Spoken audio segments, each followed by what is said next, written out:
حكاية محمد صلاح مع ليفربول دلوقتي تخليك تفكر في حياتك بدل المرة ألف مرة، وتبقى عارف ومتأكد كويس جدا إن سلاحك الوحيد في الحياة هو إن أنت إزاي تتعلم تقول لأ، وإزاي ما تثقش في حد، وتاخد كمية دروس في الحياة بدل المرة 100 ألف مرة. I'm very, very disappointed to be fair.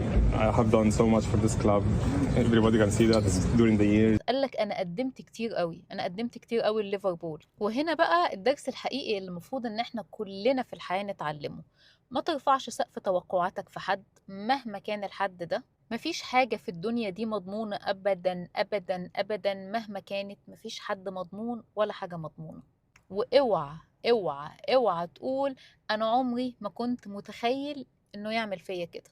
لو حسيت ان قيمتك بتقل، امشي قبل فوات الاوان. من وجهة نظري ومن وجهة نظر ناس كتيرة إن صلاح إدى وتعب وبني اسم كبير جدا، بس في لحظة الحقيقة اكتشف إن الوفاء مش دايما بيضمن التقدير، وإنك مهما كنت مهم ممكن في لحظة واحدة تتشال من الصورة وتتحط على الدكة.